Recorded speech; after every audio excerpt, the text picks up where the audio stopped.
Guys आज हम लेकर आए हैं पॉलिटी का पार्ट 2। गाइस हमने कल 3 टॉपिक्स को डिस्कस किया है, जिन्होंने नहीं देखा है वो ज़रूर देखें। और आज हम करेंगे aspects of election process and reform. ठीक है, आज भी 3 टॉपिक्स लेंगे। वी आर नॉट डूइंग बहुत बड़ी बड़ी लंबी वीडियोस, छोटे छोटे वीडियोस क्लिप्स में आपको समझ में आएंगे पॉलिटी के करंट अफेयर, जो आपके अगस्त 2023 की मंथली मैगजीन विजन से लिया गया है। देखो, इसमें बात की जाएगी aspects of election process and reform के बारे में। रिसेंटली गाइस क्या हुआ, डिपार्टमेंट रिलेटेड आपका एक पार्लियामेंट्री स्टैंडिंग कमेटी है, personal and public grievances law and justice, है ना। इसने एक रिपोर्ट टेबल किया पार्लियामेंट में। उस रिपोर्ट का नाम है specific aspects of the election process and their reform. अब ये जो रिपोर्ट थी, ये एनालाइज करेगी कि इलेक्शन इन इंडिया में क्या सिग्निफिकेंस है, उसका इन्फ्लुएंस डेमोक्रेटिक गवर्नेंस पे क्या पड़ता है, पॉलिटिकल रिप्रेजेंटेशन पे क्या पड़ता है, सोसाइटल प्रोग्रेस पे क्या पड़ता है। ये कई सारे डिफरेंट फेसेट्स को एक्सप्लोर करेगी। वोटर का पार्टिसिपेशन देखेगी, कॉम्प्रिहेंसिव रिप्रेजेंटेशन देखेगी, ट्रांसपेरेंसी अकाउंटेबिलिटी कैंडिडेचर का चेक करेगी, कंटेस्टिंग इलेक्शंस का मिनिमम एज कितना है, वो सारी चीज़ों को चेक करती रहेगी। अब इसमें सबसे पहली चीज़ आएगी आपकी कॉमन इलेक्टोरल रोल के बारे में, कि उसको कैसे कंसोलिडेट करा जाएगा, उसको कैसे एक सिंगल कॉम्प्रिहेंसिव डेटाबेस में रखा जाए, सो दैट किसी भी वोटर का नाम डुप्लीकेट होके ना आए। ठीक है, इंडिया में 2 तरह के इलेक्टोरल रोल्स होते हैं। एक जनरल इलेक्टोरल रोल होता है जिसको ईसीआई देखता है, एक सेपरेट इलेक्टोरल रोल होता है जिसको एसईसी देखता है, स्टेट इलेक्शन कमिश्नर देखते हैं। अच्छा, इलेक्शन कमीशन ऑफ इंडिया के बारे में जो प्रोविजन है, याद रखो, वो आर्टिकल 324 में दे रखा है। ईसीआई क्या एडमिनिस्टर करता है, ईसीआई एडमिनिस्टर करता है यूनियन स्टेट के इलेक्शंस, जैसे कि लोकसभा के इलेक्शन, राज्यसभा के इलेक्शन, स्टेट लेजिस्लेटिव असेंबली के इलेक्शंस इंडिया में। एक होता है स्टेट इलेक्शन कमीशन, जो आर्टिकल 243 का फर्स्ट क्लॉज में आता है। वो सभी स्टेट की जो भी लोकल बॉडीज़ के इलेक्शंस होते हैं, पंचायत के इलेक्शन, म्यूनिसिपैलिटी के इलेक्शन, वो कौन देखता है? स्टेट इलेक्शन कमीशन देखता है। ठीक है, अब जो ये आपका CER है, that is common electoral roll को बनाने में, इसकी प्रिपरेशन करने में क्या क्या इश्यूज आते हैं, उसको हम देखते हैं। देखो, सबसे बड़ी दिक्कत है absence of permanent electoral roll. ठीक है, हर इलेक्शन से पहले fresh electoral roll local body के प्रिपेयर किए जाते हैं। ठीक है, unlike the assembly, local bodies जो हैं वो परमानेंट इलेक्टोरल रोल को नहीं क्रिएट करती हैं, क्योंकि इससे डुप्लीकेशन ना हो जाए। डिलिमिटेशन फ्रीक्वेंसी की बात की जा रही है कि for assembly and parliamentary constituency delimitation भी लेस फ्रिक्वेंटली होता है, 15 से 20 साल में होता है। और जो लोकल बॉडीज़ का डिलिमिटेशन है, वो याद रखना, वो हर इलेक्शन से पहले हो जाता है। ठीक है, दोनों बातों में ध्यान रखना। अब इससे क्या होता है, पीरियोडिक डिलिमिटेशन की वजह से क्या होता है, आपके पास फेयर पॉलिटिकल रिप्रेजेंटेशन हो जाती है, वो आप नहीं कर सकते हर जगह। अच्छा, उसके साथ क्या है, कॉन्स्टिट्यूशनल चैलेंज भी है कि CER को इम्प्लीमेंट करने के लिए सेंट्रल गवर्नमेंट और ECI ने प्रपोज करा है कि presently outside the scope of article 325 के ये बात में है। तो इसी में कुछ आपकी इलेक्टोरल ECI के लिए कुछ रिकमेंडेशन डाली है। क्या बोला है कि सभी कॉम्प्रिहेंसिव प्लान को बनाएं और सारे फैक्टर्स को ध्यान में रख के बनाना है। जो भी नेसेसरी चेंजेस है करंट रेगुलेशंस के अकॉर्डिंग, उनको इलेक्शन से पहले कर लो आप। फिर कॉन्स्टिट्यूशनल जो आपका प्रोविजंस हैं, उसको भी कंसिडर करो, और उसके प्रिंसिपल्स ऑफ फेडरलिज्म को हिलाने की भी जरूरत नहीं है। अब फेडरलिज्म का मतलब क्या होता है, share of power between centre and state, उसको देख के काम करना है। आपको डिलिमिटेशन के जितने भी प्रोसेस हैं, उसके इफेक्ट को एग्जामिन करते हुए करना है। कोई टेरेन बहुत टफ है, चैलेंजिंग है, वहां पे कैसे आप डिलिमिट करोगे, कैसे कॉन्स्टिट्यूएंसी क्रिएट करोगे, उस सबको एग्जामिन करना है। कोलैबोरेट करना है, इनकरेज करो स्टेट्स को कि वो भी इलेक्टोरल रोल क्रिएट करें। ठीक है, उसके साथ ही साथ ज़रूरत है लीगल प्रोविजंस बनाए जाएं, ऑल्टरनेटिव मैकेनिज्म क्रिएट किया जाए कि जो भी नॉन सिटीजन है, जो आधार भी है उनके पास, are not included in CER, उस तरह के कुछ प्रोविजंस बनाए जाएं ताकि इस तरह से लिया जा सके। अच्छा, उसके बाद नेक्स्ट टॉपिक इसमें इलेक्शन के टाइम पर ही जो इस रिपोर्ट में बताया गया, वो है false declarations during filing of nomination for elections. अब देखो, किसी भी डेमोक्रेटिक प्रोसेस की इंटीग्रिटी को बनाए रखने के लिए ये बहुत ज़रूरी है कि गवर्नमेंट कुछ स्ट्रिक्ट मेजर्स को ले। इसीलिए प्रोविजन है कि कैंडिडेट जो इलेक्शंस में होता है वो एफिडेविट पे करे, सबमिट करे। ठीक है। फॉल्स इन्फॉर्मेशन लीगल वायलेशन होती है, पनिशेबल होता है आरपीए एक्ट के अंदर। अब क्राइसिस क्या है, फॉल्स एफिडेविट बहुत डेट्रीमेंटल होता है, क्योंकि उसकी वजह से मिसलीड वोटर्स आएंगे, आपकी चॉइसेस को अफेक्ट करेंगे। वोटर क्या हो जाएगा, मिसलीड हो जाएगा ना, आपने क्योंकि ठीक से अपने बारे में बता नहीं रखा। इसीलिए गवर्नमेंट ने क्या करा है, वेरिफिकेशन प्रोसेस रखा है एफिडेविट में, प्रॉम्प्टली इन्फॉर्म करना है इलेक्शन कमीशन को, कोई भी अगर फॉल्स डेटा है तो आपको पूरा बताना है वहां पर जाके। तो as a representation of people act 1951 उसमें क्लियर डेफिनेशन दी हुई है फॉल्स डिक्लेरेशन क्या होता है, पनिशमेंट कैसे कैसे करनी होनी है। अगर कोई पेनाल्टी अप्लाई होती है तो देखो इन एक्सेप्शनल केसेस अप्लाई होगी, माइनर एरर्स के लिए नहीं, लेकिन अगर कुछ ऐसा घपलेबाजी वाला काम करा है आपने, या एक्सपीडिएटिंग रेजोल्यूशन को डिस्क्वालिफिकेशन केसेस में एक्सपीडिएट करना है। Next is establishing parity between minimum age of voting and contesting elections. अब देखो यूथफुल रिप्रेजेंटेशन जो लेजिस्लेटिव बॉडीज़ का होता है वो बहुत इंपॉर्टेंट है, क्योंकि वो एडवोकेट करता है पीयर्स को, यूथ सेंट्रिक कंसर्न्स को एड्रेस करना, पॉलिटिकल डिस्कोर्स को ट्रांसफॉर्म करना, ये सारी बातें। प्रेजेंटली जो कंटेस्टिंग इलेक्शंस के लिए एज है लोकसभा में, गाइस ध्यान रखना, बहुत ध्यान से सुनो, लोकसभा में आर्टिकल 84 के अंडर दिया हुआ है, लेजिस्लेटिव असेंबली में आर्टिकल 173 में दे रखा है कि if you are a candidate contesting election in the Lok Sabha your age should be 25 years. Rajya Sabha में आर्टिकल 84 है लेजिस्लेटिव काउंसिल का, 173 में है वो 30 ईयर्स का है। अब क्राइसिस पता है क्या होता है, लोकसभा के ज़्यादातर एमपी 2.2% जो हैं वो अंडर एज हैं, 30 हैं, ठीक है। पैरिटी नहीं बैठती, मिनिमम एज ऑफ वोटिंग 18 साल है, कंटेस्टिंग इलेक्शन 25 साल है, पार्टिसिपेशन यूथ पॉपुलेशन का पॉलिटिकल एरेना में कम होता जा रहा है।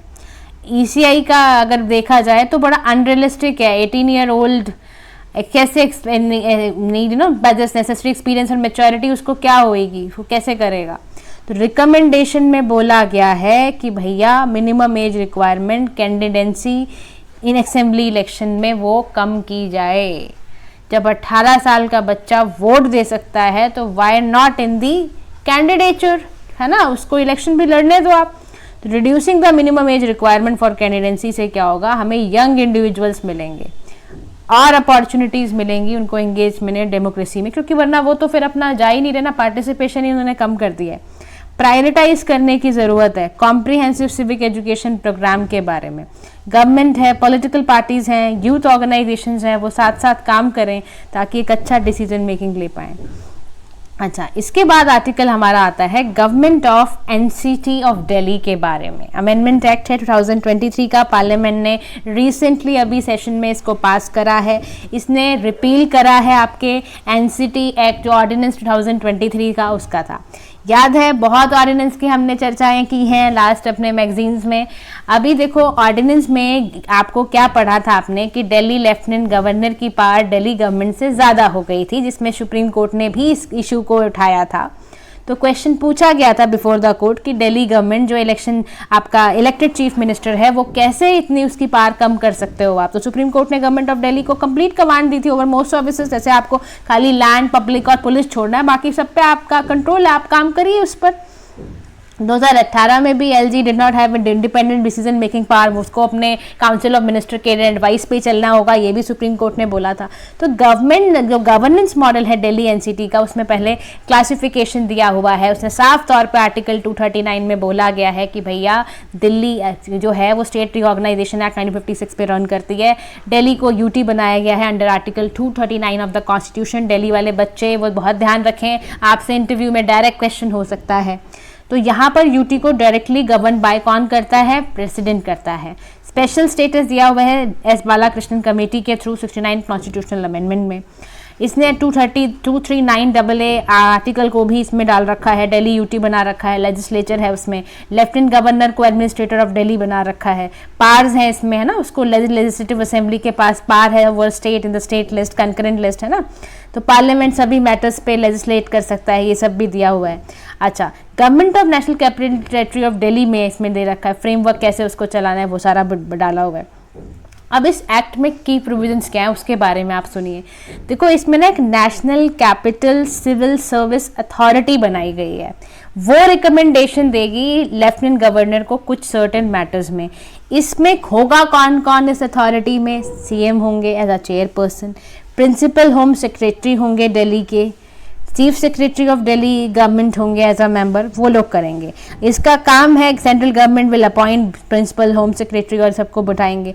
सारे डिसीजन जो अथॉरिटी के होंगे will be based on majority vote. LG की पावर क्या होगी? डिस्क्रिशन पर है। मैटर जो लीगल लेजिस्लेटिव कॉम्पिटेंस के बाहर है but which have been delegated to LG, उस पर काम कर सकते हैं। जो मैटर्स में लॉ डिस्क्रीट कर रहा है वो वाले काम कर सकते हो आप।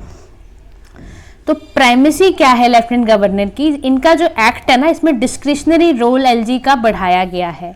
अप्रूव करा है कि भाई रिकमेंडेशंस के बाद आप उसको कंसिडर कर लो। अगर कोई डिफरेंस ऑफ ओपिनियन आ जाता है लेफ्टिनेंट गवर्नर का और इस बॉडी का एनसीसीएसए का, तो इस केस में क्या होगा? Formal decision will be final. ठीक है, जो पहले डिसीजन लिया गया वही फाइनल हो जाएगा। अब डिस्पोजेबल ऑफ मैटर्स की बात होती है तो कुछ मैटर्स को सबमिट करना है एलजी को by the ministers of Delhi government through the chief secretary minister, या कोई भी करे। जैसे पीस एंड ट्रैंक्विलिटी का कोई मैटर इफेक्ट हो रहा है या दिल्ली गवर्नमेंट का कोई रिलेशनशिप, जैसे कि है ना रिलेशन बिटवीन, ऐसा कुछ है, अगर प्रॉब्लम है, इफेक्ट हो रहा है, या matters on which LG is given an order sole description, वहाँ पर अब ड्यूटी सेक्रेटरीज की ड्यूटीज़ बताई हुई है कि जो कंसर्न डिपार्टमेंट सेक्रेटरी होगा उस सर्टेन मैटर्स में bring in Delhi government, controversy अगर कुछ चल रही है उसमें लेकर आए, वो बिल्कुल पिक्चर में लेकर आए। ठीक है, अब लेकिन इसके साथ भी कुछ की क्राइसिस हैं इस एक्ट के साथ भी। देखो पावर्स टू सेंट्रल गवर्नमेंट, चलो आप, इस एक्ट ने सेंट्रल गवर्नमेंट को कंट्रोल करने की पावर दी है कि वो ट्रांसफर एंड पोस्टिंग ऑफिसर्स की दिल्ली में करें। And this is a departure from the supreme court judgement. कह रहा है ये तो फिर आप गड़बड़ तो अभी भी कर ही रहे हो, कैसे हो सकता है? ट्रांसफर एंड पोस्टिंग आपने अपने हाथ में ले रखी है। एनसीसीएसए को जो आपने बनाया है कैन बी कन्वीन्ड, वो कन्वीन हो सकती है चीफ मिनिस्टर के होने ना होने से। कोरम 2 मेंबर्स का रख दिया है आपने, तो अल्टीमेटली आपने क्या बनाया है? बेवकूफ़ बना रहे हो आप। उसके बाद ट्रिपल चेन ऑफ अकाउंटेबिलिटी की बात हो रही है कि जो conferring powers over the transfer हैं ये पोस्टिंग सर्विसेज की हैं, उससे ट्रिपल चेन अकाउंटेबिलिटी हिल जाएगी। एनसीएसएस से जो बनाया आपने कोरम, वहाँ पे 2 मिनिमम रख दिया है। तो सुप्रीम कोर्ट के अकॉर्डिंग जो डेमोक्रेटिक सेटअप है अकाउंटेबिलिटी का, वो ट्रिपल चेन होना चाहिए। सिविल सर्वेंट मिनिस्टर्स को अकाउंटेबल हो, मिनिस्टर्स लेजिस्लेचर्स को अकाउंटेबल हो, लेजिस्लेचर इलेक्टोरेट को अकाउंटेबल हो। ऐसे चलता है देखो गाड़ी, ये ध्यान में रखना आप। एक्ट जो होते हैं कॉन्ट्रडिक्टिंग फर्स्ट लिंक बनाते हैं, वो principle of primary parliamentary democracy, आपके कलेक्टिव रिस्पॉन्सिबिलिटी को वायलेट करेंगे, है ना, आपकी डिस्क्रिशन ऑफ एलजी को इन्हांस करेंगे, non clarity on controversial matters को आपका इन्हांस करेंगे। अब वे फॉरवर्ड में बोला गया है कि डिफरेंट मॉडल्स हैं, you can learn from that. आप दिल्ली में मॉडल को अडॉप्ट करने से पहले आपको कैपिटल एज फेडरल डिस्ट्रिक्ट को देख लेना चाहिए। कह रहा देखो ऐसे डिस्ट्रिक्ट हैं जिसमें capital as a federal district है, अबूजा है, ब्रासिलिया है, कैनबेरा है। सिटी स्टेट कैपिटल है तो बर्लिन है, ब्रूसेल्स है, वहाँ से सीख लो state function. Capital as city ने स्टेट है तो बर्न है, वोटोवा, यहाँ से देख सकते हैं। Capital as a full fledge state है तो मैक्सिको सिटी है। तो डिसेंट्रलाइजेशन, डिसीजन मेकिंग, ये सारी चीज़ें आपको देखनी चाहिए कि 2 टायर जो मेट्रोपॉलिटन अथॉरिटी है can be created with elected municipal, है ना, डोमेन डिमार्केशन आप कर लो, उसके तहत आप काम कर सकते हो। इन्फोर्समेंट ऑफ पावर्स की अगर बात कर रहे हो तो municipalities can be provided with enforcement powers, वो कम्युनिटी पुलिस के अकॉर्डिंग वो कर पाएँ। उसके बाद नेक्स्ट आता है नो कॉन्फिडेंस मोशन। देखो यूनियन गवर्नमेंट ने ना नो कॉन्फिडेंस मोशन को फेस करा है मॉनसून सेशन में। अब नो कॉन्फिडेंस मोशन क्या होता है? लेजिस्लेटिव रेजोल्यूशन है जो लोकसभा में इंट्रोड्यूस करी गई हैं, वो अपोजिशन टू चैलेंज गवर्नमेंट की मेजॉरिटी को वो अपोज करते हैं। आप भाई पूछते हैं भाई आपने इतने सालों से कर रहे हो, क्या करा है आपने, है ना, तो that is non confidence motion होता है। मतलब गवर्नमेंट को अपने आप को प्रेजेंट करके बताना है व्हाट दे आर डूइंग, है ना, अपने रोल्स एंड रिस्पॉन्सिबिलिटी के लिए अकाउंटेबल होना है। If you are not able to accountable you have to resign and government of the day will have to resign. ये होता है non confidence motion if it is passed. ठीक है, majority directly elected house में होती है। अच्छा, इसमें ध्यान रखना कॉन्स्टिट्यूशन के article rule of business Lok Sabha में आर्टिकल 75 का 3rd क्लॉज कहता है कि कॉन्स्टिट्यूशन में स्पेसिफिकली बोला गया है कि भैया council of ministers collectively responsible होते हैं। इसलिए if the prime minister is going to resign that means the whole council of ministers going to resign. If the no confidence motion has been passed. फिर जो rule है 198 of rule of procedure and conduct of business in Lok Sabha, वो एक provision regarding motion के बारे में देता है। क्या ग्राउंड है? जो मोशन है नो कॉन्फिडेंस मोशन का, नो कॉन्फिडेंस का, need not set out any ground even when grounds are mentioned in the notice, read out करो आपने, do not form part of the no confidence motion. Speeches हैं unless the leave is granted by the house, ना, no speech is permitted in support of no confidence motion. Repeat motion भी होते हैं, तो after a no confidence motion has been discuss and negated by the house, another no confidence motion can not be pass in the same session में, नहीं किया जा सकता। Usual process क्या होता है नो कॉन्फिडेंस मोशन का, बिल्कुल आपको याद रखना है, यही मैटर आपको ज़रूर पता होना चाहिए। देखो, हाउस एक्सप्रेस करता है कि भैया it's want of confidence in the council of ministers, कि हमें कॉन्फिडेंस मान लो पार्लियामेंट हाउस को नहीं रहा, जो गवर्नमेंट रूलिंग पार्टी है उसमें नहीं रहा। स्पीकर ने एग्जामिन करा, if the no confidence motion is in order, सही बात पर आ रहा है, किसी बात पर प्रश्न चिन्ह है, कोई भी ऐसी बात है तो उस पर स्पीकर एग्जामिन करता है। फिर मेंबर पे टेबल किया जाता है, उनसे सवाल पूछे जाते हैं। Speaker then calls upon members who are in favour of leave being granted. उसके बाद अगर 50 मेंबर्स से ज़्यादा नहीं होते तो speaker declare that leave is granted by the house. The motion is then taken up by the discussion within 10 days में लिया जाता है, जो भी फिर date of grant of leave जो भी क्या उसके अकॉर्डिंग डिसीजन ले लिया जाता है। अब किसी भी नो कॉन्फिडेंस मोशन का देखो इम्प्लीकेशन क्या होता है, उसका असर क्या होता है। सबसे पहला असर होता है पॉलिटिकल वैक्यूम। आपने नो कॉन्फिडेंस मोशन को अगर पास करा है, इससे रेजिग्नेशन होगा काउंसिल ऑफ मिनिस्टर्स का, पॉलिटिकल वैक्यूम क्रिएट कर देगा। एडमिनिस्ट्रेटिव चैलेंज भी क्रिएट करता है। सडन रिमूवल आपका हो गया, एडमिनिस्ट्रेटिव कंफ्यूजन, पॉलिसी अनसर्टेनिटी कितनी हो जाएंगी, सारे के सारे शेयर्स गिर जाएंगे मार्केट में, क्योंकि भाई पॉलिटिकल अनसर्टेनिटी, कोई पता ही नहीं है नेक्स्ट पार्टी कौन आएगी, इलेक्शन होंगे क्योंकि अब आपकी। पार्लियामेंट्री एफिशिएंसी की problem, politically motivated no confidence motion जो होता है वो ऑप्टिमल टाइम यूटिलाइजेशन को अफेक्ट करता है। एग्जाम्पल के तौर पर मान लो एक करंट मोशन चल रहा है, टोटल 456 आवर्स हैं आपके, वो किसी और अच्छे काम के लिए पार्लियामेंट में स्पेंड होने थे, किसी और पॉलिसी, किसी और एक्ट को पास करना था, बट आप इसी चीज में लग गए। फिर burden on exchequer, no other party is able to prove the majority, then क्या करोगे आप? सिटीजन बेचारा फिर बर्डन में आ गया, फिर जनरल इलेक्शन करते, जनरल इलेक्शन के पैसे कहाँ से लग रहे हैं? सिटीजन के टैक्स से पैसे आ रहे हैं गाइज। तो कंक्लूडिंग लाइन में बोला गया है कि पहली बार no confidence motion was discussed in the 3rd Lok Sabha, जहां पर total of 26 no confidence motions have been passed in the parliament, 25 went of negative, 1 motion led to resignation of the government in 1979. This record highlights the prevalence of opportunity to challenge the government and at the same time Indian democratic system को stability भी provide करता है कि अगर आप ठीक से काम नहीं करोगे तो देखो ज़रूरत भी है, इंपॉर्टेंस भी है, और कैसे इसको यूटिलाइज करना है ये भी चीज़ आनी चाहिए। ठीक है, मेडिएशन बिल 2023 गाइस हम कल की क्लास में करेंगे। आज के लिए आपके लिए इतना ही। If you have any doubt related to any of the article, any of the point, जहाँ पर भी है, please let us know in the comment section. Thank you so much for listening. Do like, share and subscribe to PM Pathshala. Have a nice day to all.